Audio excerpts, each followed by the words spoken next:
80 years ago today, our world changed forever when American forces dropped an atomic bomb on the Japanese city of Hiroshima. That first use of a nuclear weapon in war was remembered today with a solemn ceremony.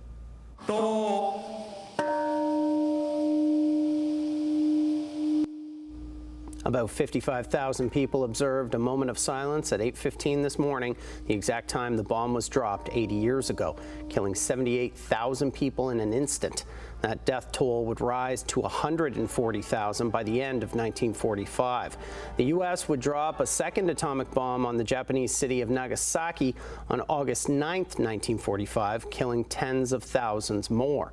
Japan's prime minister warned the current security situation on our planet is, quote, severe, and pledged to push for a world without nuclear weapons, a sentiment echoed today by a survivor of Nagasaki and a spokesperson for the Secretary General of the United Nations. In today's unstable world, the risk of nuclear weapons use is the highest since the end of the Cold War. He warned that today, the risk of nuclear conflict is growing, trust is eroding, geopolitical divisions are widening, and the very weapons that brought such devastation to Hiroshima and Nagasaki are once again being treated as tools of coercion. Earlier this year, the Bulletin of Atomic Scientists' so-called doomsday clock, a metaphoric measure of how close humanity is to destruction by its own means, was moved closer to destruction than ever before at 89 seconds to midnight. It's just one of the voices warning that global unrest has pushed humanity closer to the possibility of a nuclear war. There's no doubt about it. All the indicators are going in that direction. Increased antagonism, norms, agreements falling away, buildup of nuclear forces, modernization of nuclear forces, etc. Those are all the indicators that can evolve into a sort of full-scale nuclear war, no doubt about it. Just last Friday, U.S. President Donald Trump ordered the repositioning of 2 American nuclear subs following threats from Russia's former president about the possibility of a nuclear war. The Kremlin's response has been measured, but there's been much saber-rattling on Russian state TV. And remember, Putin himself put his nation's nuclear forces on alert after he invaded Ukraine in 2022. Now, for more on this, I'm joined live tonight by Jane Boulden. She's a professor at the Royal Military College of Canada, specializing in foreign and defense policy. Jane, thanks for being with us tonight. Let's start with Russia and the U.S. Given all the tension over Ukraine, do you think it's possible that a nuclear weapon will be used in that conflict? I think it's possible, but I also think it's unlikely. What we've seen pretty consistently over the past few years of that conflict is Putin using the nuclear threat to kind of stave off action by the West, but little evidence that he would actually act on it. We see that he wants Ukraine, but he doesn't want it enough to cross that line. So I think the threat is present, but it's not likely. Do you make anything out of today's meeting between Witkoff and Putin? Trump saying that it went well, but he's still saying that new sanctions against Russia will come into play on Friday. Yeah, there's been a lot of mixed signals over the past couple of weeks on the Trump administration position vis-a-vis the negotiations. I'm hesitating with that word, even if we can call them that, the discussion between Russia and the United States over how the Ukraine conflict, or whether even the Ukraine conflict, can come to an end.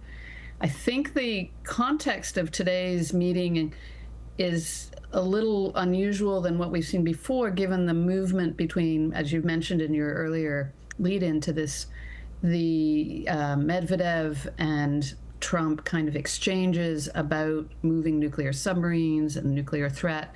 That gives things a different flavor, but that's all it is, I think. It's posturing on both sides.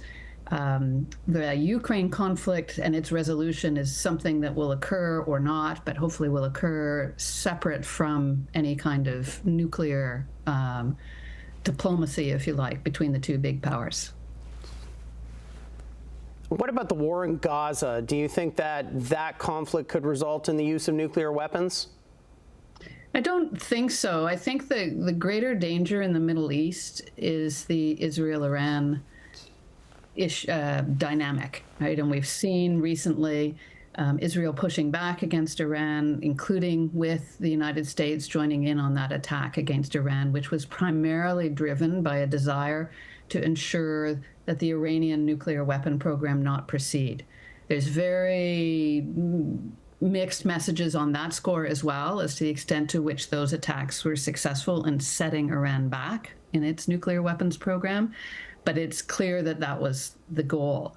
And the fear is, in fact, that that might actually prompt Iran to push faster and harder towards achieving nuclear weapons, which would significantly change the dynamic in the Middle East. But Gaza as a conflict doesn't bring in a nuclear dynamic in the same way that that Israel-Iran relationship does. Jane, we're out of time, but I just quickly want to ask you, is there anything Canada should be doing to protect ourselves against the threat of nuclear war? It's a really tough question. I think that people are probably familiar with the fact that the United States is pushing a little forward on the ballistic missile defense program, and that will push us into thinking through how we think about protecting ourselves from nuclear weapons, because that is portrayed as one way to do it. There's a lot of scientific knowledge that suggests that's a very long way off as a form of absolute protection. But we need to consider all our options in terms of protection, because it's very difficult to protect yourself against nuclear war. And in fact, the whole idea of nuclear deterrence is that you have the weapons in order not to use them. So we need to be thinking about, have we crossed a line now in international relations that changes our thinking about nuclear weapons, or are we still in a situation where the best defense is having close allies who actually have the weapons and will deter their use against us? That's Jane Boulden from the Royal Military College of Canada. Jane, thanks for joining us tonight. Thanks for having me.